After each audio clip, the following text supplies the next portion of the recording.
there are these kind of two worlds playing simultaneously right now in America.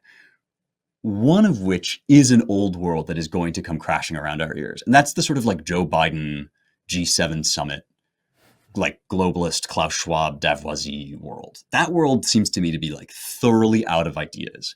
And the way I can tell is because they're hosting people at their universities that like fantasize about killing white people. This is Yale Medical School just had this and like, yeah, I think that there's going to be some, if present trends continue, it's hard not to predict that there will be something shocking and cataclysmic that changes the course of that world, because you can't go on with no ideas for too long. At the same time, right, like the American people are amazing, and they are still in red states, in group chats, in like Bitcoin hubs, which I don't understand at all, but which are going on. Like there's this enormous energy right now that I almost think could kind of could carry on and take the mantle after that old world crumbles. But, it's a fool's game to look into the future. That's just my hope. Well, we're working on building the future in the liminal order. We've already understood that the institutions are totally captured and the narratives are bunk, and they're going to kill you if you listen to what they say. So we're creating our own narratives, and we're creating our own networks to replace those institutions. But I want to go back to, that's liminal-order.com, guys. Check it out. I want to go back to something you said about perfectibility. It seems as though we're dealing with people who believe that everything can be perfect. And the absence of perfection is, I don't know, the worst possible thing, evil. And we must strive in every which way to perfect everything and discard morals, values, and virtues and everything all along the way towards achieving this perfection. Whereas I believe that the people that I associate with and talk to and get along with kind of all accept that things are imperfect, including ourselves, and that there's evil in the world and bad things happen and it's never going to be perfect and good enough is okay. And this is it seems like maybe to the unexamined, it could seem not that important of a distinction. But to me, it feels like perhaps the ultimate distinction. And do you get that sense? Do you see that? I mean, am I crazy? 100%. Okay. Oh, no, you're definitely not crazy. I mean, this is a great example of how basic the questions are that we are having to wrestle with now. It's not like, is everybody going to suddenly accept Christianity into their hearts? It's like, are people going to believe in a God? And are people going to accept this like first, it's like the first premise of all sane cultural life is that the world is a veil of sorrows, right? I mean, and after that, you can get to a lot of great, amazing stuff, right? After you take that black pill, there's just an incredible universe of grace and joy, and within that, possibility. But this is not, I mean, the Christian teaching on this is about the fall, right? This is the Christian idea of original sin. And that is one of the central doctrines of the church. That's my account of why everything is a little bit broken. But this is not unique to Christianity. Like the idea that things are not as they should be can be found everywhere. I mean, the Buddhist idea that existence is suffering and therefore the solution is detachment. The Stoic idea, right, which is very similar, that we have to kind of stand at a remove from our fleshly desires and our ideas about what's good and bad. Obviously, the Jewish idea that God is working himself out through history, but we, in our distance from him and in our going astray, right? All of these are answers or explanations or descriptions even of just like, it's not perfect and it's probably never going to be perfect. And I definitely think that once you can say that, you're living in reality. Like when you talk about liminal order, which I do think is a great example of what I mean when I'm talking about the new world, when I'm talking about people just sort of saying, well, our institutions are broken, we're going to have to do this for ourselves or get, completely hammered. That when you're talking about that, you're talking about people who are living in reality. And when I see the COVID stuff, when I see people, locking themselves in their rooms for a whole year or more. I see people who are, it's very tragic to me, people who have not been taught what reality is. And once again, it's not just like, oh, these poor unchurched heathens.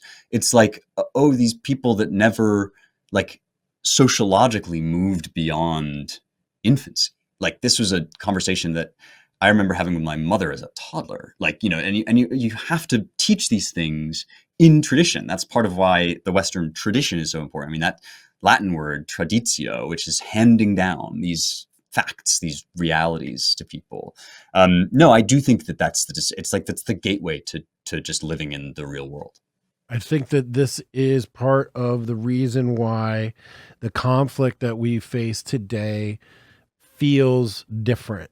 It is not a debate over marginal tax rates. It's not a debate really over antitrust law. I mean, it's not even really a debate over immigration. I mean, it is to some degree, but you know what? It's really, these are fundamentally philosophically incompatible worldviews, starting with the very first premise of each. That seems irreconcilable to me. Right. Well, I mean, we did just publish at the American Mind this whole set of pieces about like something that's kind of been on people's minds, the idea of secession, right? Like, is this another 1860? Are we two Americas to such an extent that we just can't agree? And I mean, I'm with you that we are fighting over first principles. I think that's true. And I think you're absolutely right.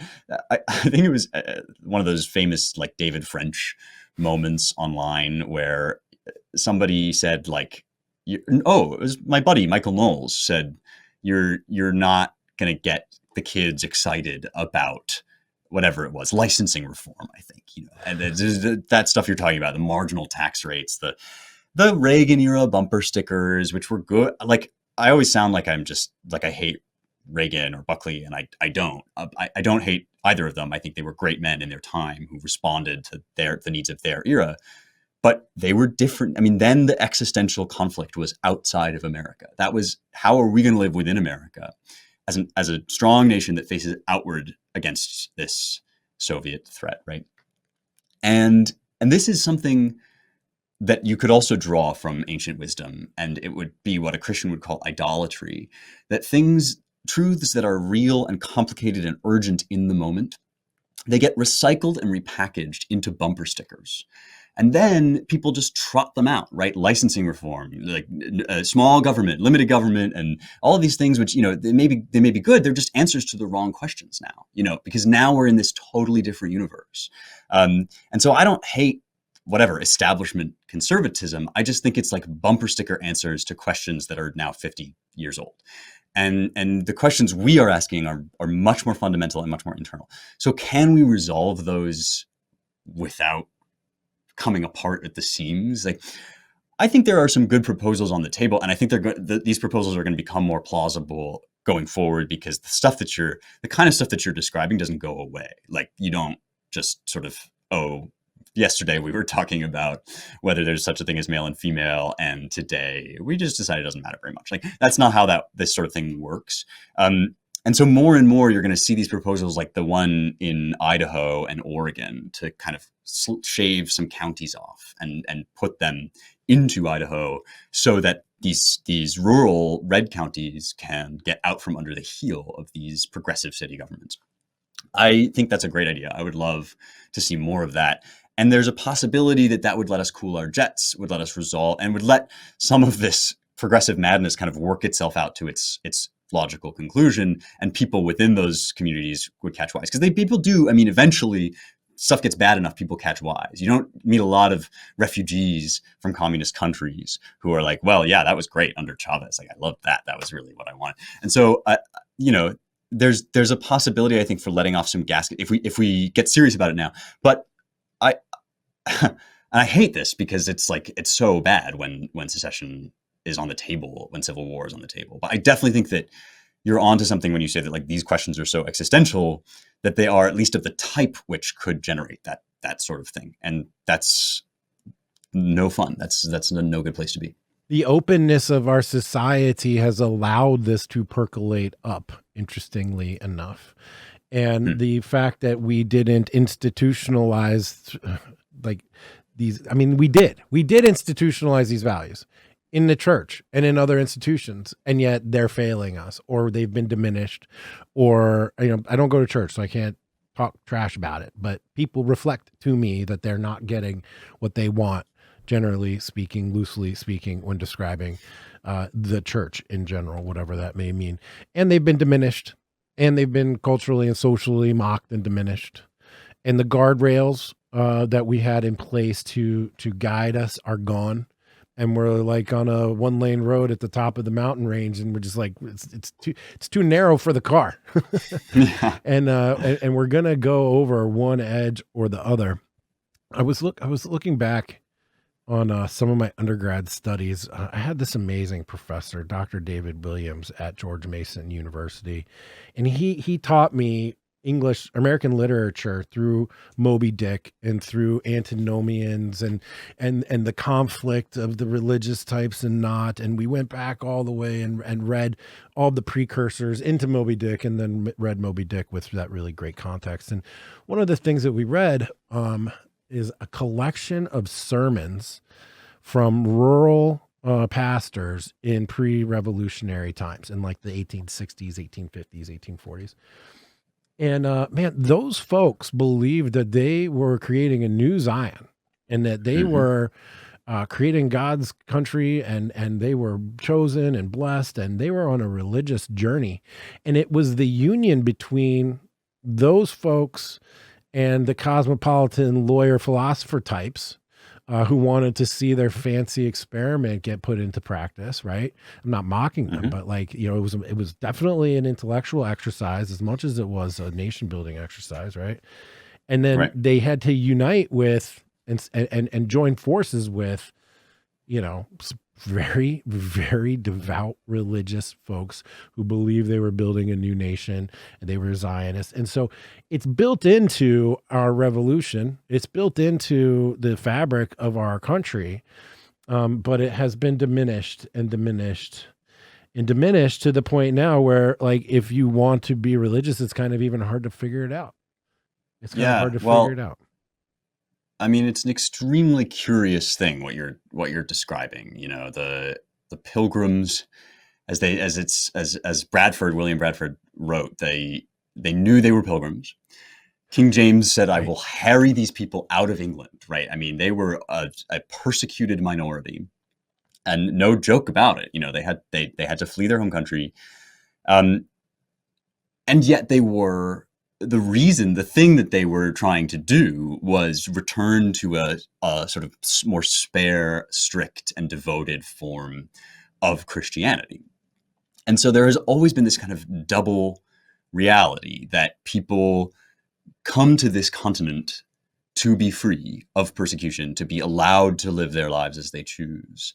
But more often than not, the people who were doing that were choosing to live their lives in a stricter and more religious and more devout way. This, you know, they were a people ready for freedom.